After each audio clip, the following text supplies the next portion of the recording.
और दिल्ली एनसीआर में प्रदूषण से हालात बद से बदतर होते चले जा रहे हैं। कोहरे और ठंड ने दिल्ली के लोगों के लिए दमघोटू हवा की आफत को और बढ़ा दिया है। दिल्ली को प्रदूषित हवा से अभी राहत मिलने के आसार ना के बराबर हैं। आज सुबह दिल्ली का औसत AQI 381 दर्ज किया गया। ऐसे में जहरीली हवा से बचने के लिए लोगों ने N95 मास्क का सहारा लेना शुरू कर दिया है। साथ ही लोगों को आंख में जलन और सांस के मरीजों को परेशानी हुई है। सुबह की शुरुआत धुंध और कोहरे से हुई, वहीं पूरे दिन आसमान में स्मॉग की मोटी चादर भी दिखाई दे रही है। कई जगहों पर विजिबिलिटी भी बेहद कम नजर आई। आज AQI वेरी पुअर कैटेगरी में है। दिल्ली में आज ओवरऑल AQI 381 दर्ज किया गया है। मेरी मौजूदगी इस वक्त अक्षरधाम फ्लाईओवर के ऊपर है और यहाँ से तस्वीरों के जरिए हम आपको समझाने की कोशिश करते हैं कि किस तरह से आज प्रदूषण का स्तर नज़र आ रहा है। सबसे पहले तस्वीरों में अगर आप देखेंगे जो अक्षरधाम मंदिर है उसके आसपास स्मॉग की एक लेयर नज़र आएगी। अक्षरधाम धुंधला नज़र आएगा, लेकिन कल और परसों के मुकाबले आज AQI कम है। कल और परसों 400 से ज़्यादा, 450 से ज़्यादा तक AQI पहुंच गया था। बेहद ख़तरनाक श्रेणी में जो AQI था वो पहुंच गया था, लेकिन आज 381 दर्ज किया गया है। और अगर मैं अक्षरधाम से सटा हुआ NH9 आपको दिखाना चाहूँ तो यहाँ पर आपको अभी भी स्मॉग नज़र आएगा। आप तस्वीरों में देख सकते हैं ये पूरा जो सड़क है इस पर आपको स्मॉग नज़र आएगी। लेकिन जो 2 दिन से कोहरा पड़ रहा था, घना कोहरा पड़ रहा था, वैसी स्थिति आज नहीं है। कल और परसों जो है 50 मीटर विजिबिलिटी दर्ज की गई थी, लेकिन आज सफदरजंग इलाके में 1000 मीटर विजिबिलिटी रिकॉर्ड की गई है।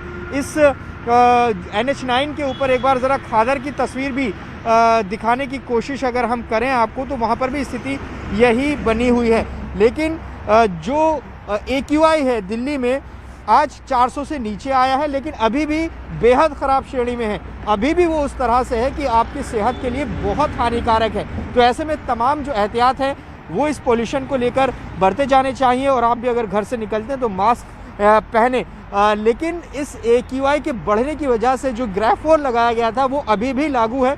जो तमाम तरह की सख्त पाबंदियां हैं वो अभी भी चल रही है। ग्राफ 4 में कोई तब्दीली नहीं की गई है। तो फिलहाल जो दिल्ली का पोल्यूशन लेवल है वो अभी भी बढ़ा हुआ है। वेरी पुअर कैटेगरी में है। सीवियर प्लस कैटेगरी से नीचे आकर वेरी पुअर कैटेगरी में पहुंच ज़रूर गया है, लेकिन अभी भी वो हानिकारक है। कैमरा पर्सन नीरज तिवारी के साथ जावेद मंसूरी, न्यूज़ 18 इंडिया, दिल्ली। और लखनऊ में आज घने कोहरे का कहर देखने को मिला। सुबह के वक्त विजिबिलिटी 20 से 25 मीटर रही। सुबह ऑफिस के लिए निकलने वालों को काफी परेशानी का सामना करना पड़ा। बच्चों को भी स्कूल जाते वक्त दिक्कत हुई। मौसम विभाग की ओर से बताया गया है कि आने वाले दिनों में पारा और नीचे आएगा। राजधानी लखनऊ में सीजन के पहले कोहरे का असर दिख रहा है। सुबह 7:30 बजे विजिबिलिटी करीब 20 से 25 मीटर है। जितने भी वाहन चालक हैं वो अपनी गाड़ियों के इंडिकेटर हेडलाइट जलाकर चल रहे हैं ताकि कोहरे में बेहतर तरीके से ड्राइविंग हो सके और साफ दिखा जा सके।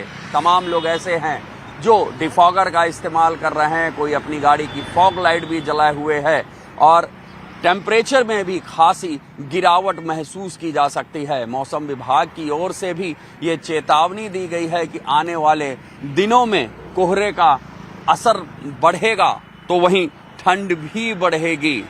सुबह का समय हो गया है, लोग अपने अपने दफ्तरों के लिए निकल रहे हैं, अपने काम रोजगार के लिए निकल रहे हैं और इसी कोहरे, इसी धुंध की चादर को चीरते हुए सब आगे बढ़ रहे हैं। कैमरामैन गोपी गिरी के साथ ऋषभ मणि त्रिपाठी, न्यूज़ 18 लखनऊ। और इटावा में कड़ाके की सर्दी के बीच कोहरे का असर देखने को मिला। कोहरे के कारण सड़क और रेल यातायात पर बुरा असर पड़ा। महानंदा और नॉर्थ ईस्ट एक्सप्रेस को रद्द कर दिया गया। 120 और 130 किलोमीटर की रफ्तार से चलने वाली ट्रेनों की स्पीड को घटा दिया गया। गोंडा में भी कोहरे की चादर दिखाई दी। कोहरे के चलते कई ट्रेनें लेट हो गई हैं। वहीं सड़क पर चलने वालों में भी लोगों को दिक्कतें हो रही हैं, जबकि हरदोई में भी तापमान में कमी दर्ज की गई है। कोहरे की वजह से जनजीवन अस्त व्यस्त हो गया है।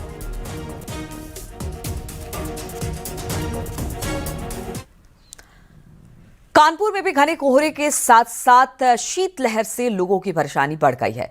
ठंड बढ़ने के कारण लोग घरों से निकलने से बच रहे हैं। ठंड से बचने के लिए लोग अब अलाव का सहारा लेते दिखाई दे रहे हैं।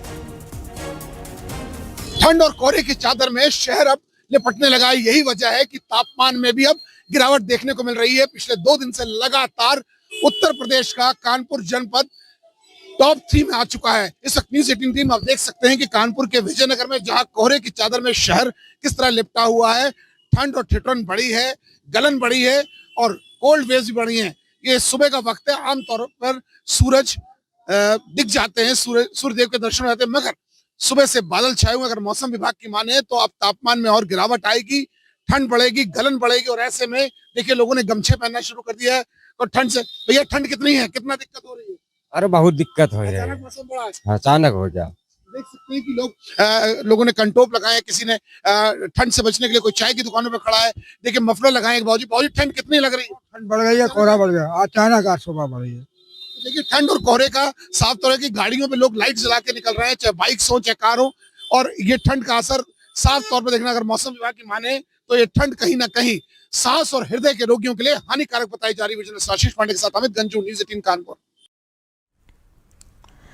और रामनगरी में भी भीषण ठंड और घने कोहरे की चपेट में है। हालात ऐसे हैं कि विजिबिलिटी पूरी तरह से शून्य हो चुकी है। अयोध्या में ठंड का कहर लगातार बढ़ रहा है। घना कोहरा शहर को अपनी आगोश में लिए हुए है। स्थानीय लोगों ने के अलावा जो श्रद्धालु वहां पर पहुंच रहे हैं उन्हें भी दिक्कत इस वक्त हो रही है। नगरी में आज ठंड ने अपना कहर बरपाना शुरू किया है और आज दूसरे दिन भी घना कोहरा देखने को मिला है, जिसकी वजह से विजिबिलिटी भी जीरो है। इसके साथ ही नगर निगम के दावों की भी पोल खोलता हुआ ये ठंड नजर आ रही है। नगर निगम के दावे की जगह जगह अलाव चल रहे हैं। इसकी सच्चाई आज न्यूज़ 18 के कैमरे पर दिखी है, जहां पर पूरे नगर में कहीं पर भी नगर निगम के द्वारा अलाव की कोई व्यवस्था नहीं की गई थी, जिसको लेकर स्थानीय लोगों ने अपील की है कि मुख्यमंत्री योगी आदित्यनाथ इसको संज्ञान में लें और कम से कम जो श्रद्धालु आ रहे हैं उनकी सुविधा को ध्यान में रखते हुए अयोध्या धाम में कई प्रमुख चौराहों पर अलाव की व्यवस्था की जाए। सहयोगी सर्वेश के साथ निमित गोस्वामी, न्यूज़ 18 अयोध्या।